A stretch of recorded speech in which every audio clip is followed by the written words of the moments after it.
So, yun. Proceed tayo sa lesson 3. Proceed tayo sa lesson 3. Our topic is about preparation to lead a cell group. Lesson number 3, preparation to lead a cell group. So, ano ang dapat natin matutunan sa lesson na to? Objectives. Number 1, the students must be able to define the preparation needed for leadership. The student must be able to define the preparation needed for leadership. Pangalawa, the student must be able to explain the different areas where he needs to be trained. And number 2, the student must be able to explain the different areas where he needs to be trained. So, ang cell group, hindi lang siya basta ginagawa. Meron siya mga preparation before starting the cell group. Yeah? So, the student must be able to define the preparation needed for leadership. So, ang mga leaders, kailangan i-prepare kayo. Hindi kayo basta, tandaan nyo, sabi sa Bible, it's not by might nor by power, but by the Spirit. Kahit magaling ka, kahit matalino ka, kahit maabilidad ka, pero kung dumidepende ka sa sarili mo and not on the Spirit, hindi mag-grow ang cell, hindi magmamature ang cell. Ang cell group is kailangan well-prepared. Well-prepared ang mga leaders. Number 2, the student must be able to explain the different areas where he needs to be trained. Kailangan aware tayo mga leaders kung ano yung mga areas na dapat natin i-prepare before leading our cell groups. Yeah. Key verse. Ating talata is magagaling sa 2 Timothy chapter 2, verse 15. Ang sabi dito, do your best. Leaders, do your best. Do your best. Saan? To perform? Hindi. To present yourself. Do your best to present yourself to God. Before cell group, do your best to present yourself to God as one approved. Ayan. So, before leading or before starting a cell group, ito muna. Do your best to present yourself to God as one approved. Prepare mo muna yung sarili mo. Dapat nasa at best ka. Dapat nasa at best ka.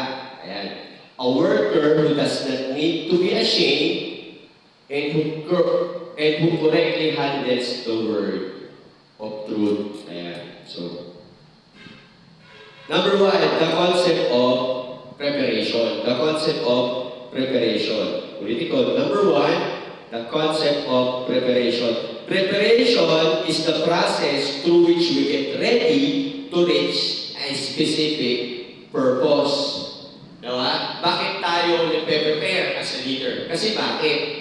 Meron tayong goal, meron tayong specific purpose na gusto ma-reach, gusto maabot. Ano yun? Spiritual maturity, growth, and multiplication ng ating cell group. So kaya sinabi nung kanina sa verse natin, do your best to present yourself to God as one approved. That's the importance kung bakit kailangan prepared tayo as a leader. The concept of preparation is the process through which we get ready. We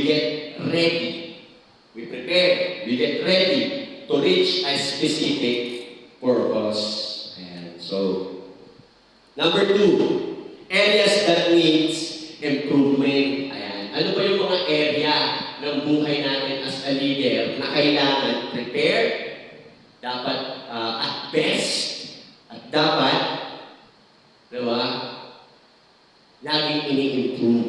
Ayan, laging ini-improve or laging may improvement. Kasi kailangan at best tayo.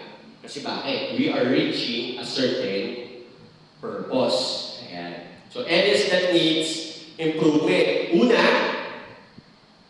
is spiritual improvement.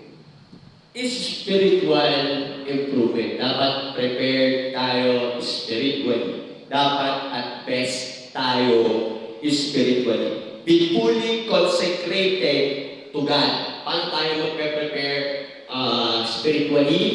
Repent. Magpalinis sa Panginoon. Luhod, humingi ng tawad. Isuko sa Panginoon lahat ng guilt, shame, bitterness, anger. Diba? Dapat consecrated ka lang kay God. Dapat si Jesus lang ang pumupuno sa'yo. Si Jesus lang ang laman ng iyong espiritu. Tama? Dapat spiritually at best tayo. Be fully consecrated to God. Number 2, pangalawa, areas that needs improvement na kailangan at best tayo. Dapat intellectually at best tayo. Intellectually at best tayo. Dapat intellectually at best tayo. Acquiring knowledge through the Bible. Ayan. So, mahalaga yung knowledge na nagmumula sa Bible. Kasi, through that, we will be intellectually at best. Pangatlo, emotionally at best dapat tayo. Emotional. Dapat emotionally at best tayo. Establish healthy self-esteem. Establish healthy self-esteem. So, dapat itingin mo sa sarili mo, chosen ka, pinili ng Panginoon. Dapat meron kang magandang tingin sa sarili mo. Hindi yabang na tingin magandang tingin according sa image and likeness ni Jesus. Ano ba? Dapat physically at best tayo. Physical area. Dapat physically at best tayo. Healthy living. At least man lang meron kang maayos na tulog. Yung iba naman kasi kung kailan may cellphone, kailan bukasan, tsaka naman nagpuyat. Tama. Hello.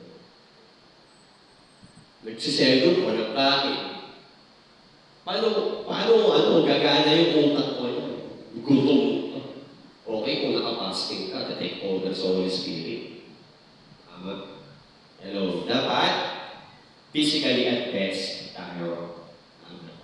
So, healthy living. Ano pa? Social. Dapat socially at best tayo. Ano ibig sabihin? Building a healthy relationship to family and friends.